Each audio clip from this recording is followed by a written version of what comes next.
I'm Lauren Culley. I'm one of the co-owners of Fox in the Snow, and we're making hand pies. So as we enter the 39th month of this year, I've been feeling particularly nostalgic for things like everybody, and I think I've been feeling nostalgic for normalcy and people being in the shop and being able to bake regularly. And so I'm gonna lean all the way into feeling nostalgic. We're gonna go all the way back to beginning days of Fox in the Snow, and we're gonna make hand pies, which were on the menu day one. We should address the elephant in the room, which is that hand pies are Pop-Tarts, basically. And they were actually Pop-Tarts on the menu the night before we opened, and my dad's an attorney. My dad came in and saw it up on the menu, and he was like, "You can't do that, take it off." So last minute we switched it to hand pies, which in all honesty, it's actually more of a hand pie. It's a pie that you hold in your hand, not a tart that pops out of a toaster. So it's more aptly named, but if I swap in and accidentally say pies, then we can just bleep that out. It's been known to happen.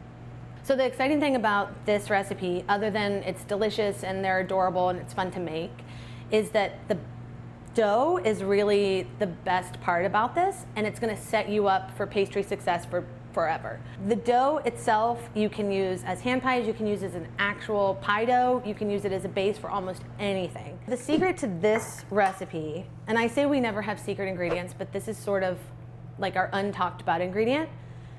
The secret to this recipe is sour cream. I know, but everybody knows that at Fox and Snow we like to bake with tons of butter, we like to bake with tons of salt. The third ingredient in that is sour cream, and we love to bake with sour cream, and sour cream has such a high fat content that it's going to add a moistness and a richness to anything that you bake. So if you're not baking with sour cream, get on it.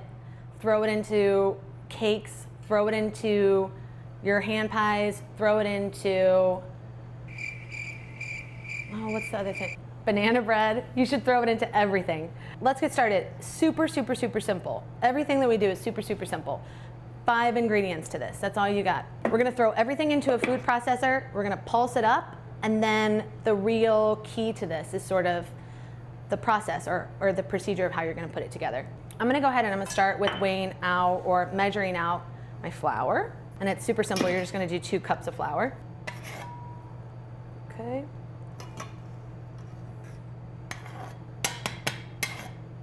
A teaspoon and a quarter of salt, which is a lot, but no one should be surprised. Should be surprised that there's not more salt in it if we're making it. So we're gonna do a teaspoon and a quarter of salt. We're gonna do a teaspoon and a half of baking powder, my preferred leavener.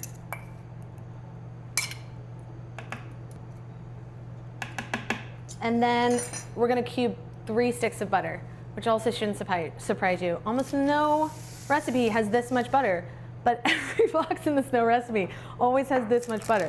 So we're gonna go ahead and cube it. It's gonna all get pulsed together, so it doesn't really matter, but if you remember, here we like to do our chunks about the size of a walnut, so we try to keep them pretty big so that they're visible in the dough. So the thing about the Pop-Tarts is it was on the menu for forever. I loved it. I still think it's one of the best pastries we've ever made. And we took it off the menu because other things just became way more popular.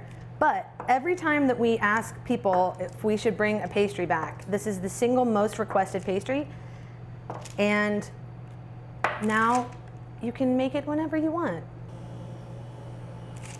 And all of the time, every time we post a video, somebody asks what to do if you don't have a food processor. It's not that big a deal.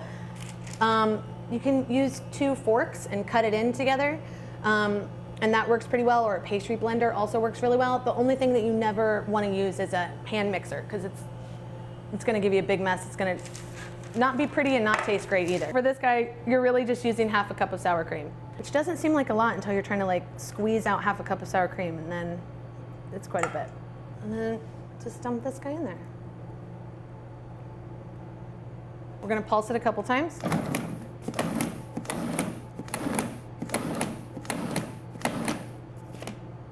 All right. See these butter chunks? They're pretty big. And that's good. You want them to sort of marbleize when you're rolling out the dough. At this point, you should be able to get the dough, and if I go together and squeeze it, this dough is gonna hold together pretty well. And so at home, you can dump this out on a table, pat it together, you're gonna wrap it, and then you're gonna freeze it. You're gonna freeze it for at least an hour. At the shop, we used to freeze it overnight. So it'll hold together really well. It's really a pie dough. So if you've ever made pie crust before, it's gonna do the exact same thing. All right, I'm gonna flour my work surface. Okay, so here's some of what we have. And this has been chilling. So you can already see the butter in there. That's good. A lot of what we do is lamination, which is essentially just folding. So we're gonna roll it out, we're gonna fold 2 times, turn it around, fold it 2 more times. Nothing too crazy. Okay, so I take it about here, and then you're gonna tri-fold. Okay, and then rotate, and then we're gonna roll it out again. All right, and about this time I try to make it so I'm getting a little bit of a rectangle so that when I go to cut everything, I'm gonna get as much pastry out of here as I possibly can. When you go to cut this, we have a little mold. We use the mold to cut out all the pastry, cut out all the dough. But if you don't have a mold and you wanna go with a measurement, we're gonna stick to about 4 inches long by 3 inches wide. It's about the size of a phone. Okay, so I always like to start marking. So it does not have to be this serious. If you're at home and you just want to sort of eyeball it, like, that's not a big deal. You should do that. Nobody at my house is going to care. So let's keep it super chill. I'm not going to go through a crazy measuring process. We'll just eyeball this. And we'll go down. Okay, so then I'm gonna mark here where we're going down this way.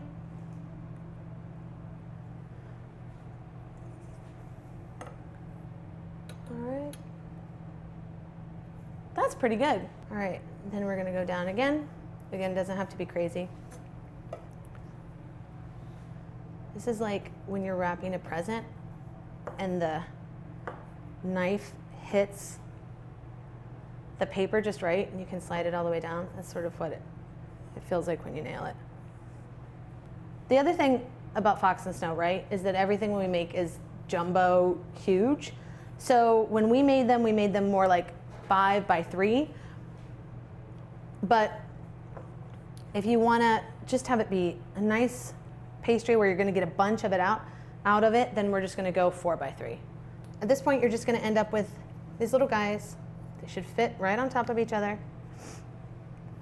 And this is the fun part because 1, you get to assemble them, which is always fun. But 2, now you can fill it with anything that you want. So you should fill it with ham and cheese and put mustard on the bottom, chocolate. At this point at the shop, we would be making our own jam. And I'll go ahead and in the recipe, I'll include our filling recipe, which is essentially a jam. But for the sake of teaching everybody how to do this, let's not make the jam. Let's keep going. But you could also fill this with jam. You could fill it with pie filling, which would also be really great. You could fill it simply with fruit. There's no wrong way to do this. This is like the most delicate I feel like we got when we were baking originally, because we didn't have time to be super delicate, so everything was more rustic. But this is about as precious as we got. That might have also been one of the reasons we stopped making it, because it took forever to make these. So the egg wash is, we use egg yolk and heavy cream. You can also use an egg and some milk. You could also use an egg. It doesn't have to be too fancy. All that we're really doing is we're trying to create a seal for the filling and for the pastry. Filling, it's about 2 tablespoons. It's an eyeball. It's not an eyeball. It's not the measurement of an eyeball. You're eyeballing it. So all you're really going to do, you go around, you're pinching the sides. You know that you have the right amount of filling when it's not pouring out of the ends. And when you go to pinch the sides of these, you're really trying to make sure that when it goes to bake, it's not going to look like two pieces of dough that have just baked on top of each other. If you crimp it together, then they'll bake together, and it's harmonious, and that's what you're gonna want in the end. You're just gonna take your fork. I'm a little bit crazy about this because I feel like if your fork touches the table, you've gone too far. If you're halfway in on the fork, you've also gone too far. So you just wanna really seal it up. I even make my little fork lines line up.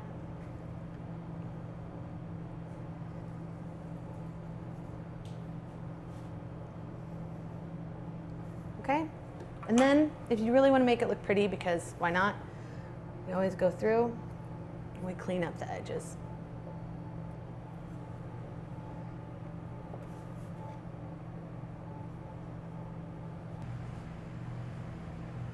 There you go. A fancy pie, also known as a hand pie. So once we get all these together, we egg wash them and then we cover them with sugar. We use sanding sugar on all the pastries at the shop. It's really pretty, actually. It almost looks like little beads. So we use this coarse sugar, which I think adds crunch and it adds texture and it makes everything sparkle and look really pretty. You could also dunk these guys in granulated sugar and they're gonna taste and look great too. So just egg washing the top. I will say don't skip the egg wash part if possible, because the egg wash is actually, it's gonna make it look brown and toasted and lovely and perfect. Also, again, nothing we do here tiny, like cover it, go for it. Sometimes I actually will just dip the pastry upside down in the sugar. That's true. So at this point, you could wrap these, you could freeze them, you could bake them off one at a time if you want. Most of the time you're gonna wanna go ahead and freeze these guys, just because the puff pastry itself is gonna do better if it's cold and then it gets into the oven and it gets shocked and it rises. I would recommend freezing these guys. At the very least, please chill them. Don't just pop them straight into the oven. So at this point, once they're all done, I would go ahead and either stick these in the fridge or go ahead and wrap them and stick them in the freezer, and then let them get all cool. And we have some already done in here.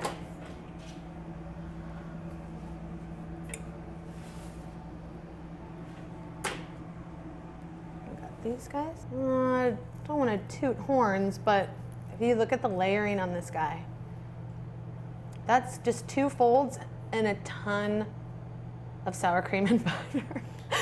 But you can also see how the crimping sort of disappears, and that's okay. You can also see over here where we didn't crimp enough and it's just like 2 pastries put together. That's okay too. This kind of stuff happens to us all the time. But these are so perfectly done on the bottom. They're delicate enough that I could, right now,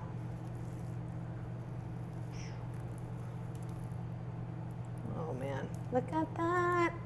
So you can even see the layers in there. You can see all the butter in there, and then there's this perfect amount of crunch on the top, and then fruit on the inside. This is a messy pastry, which is also how you know it's good. Mm-hmm. It tastes like the old days. It's great. Again, you can almost not put anything in this and it would still be good.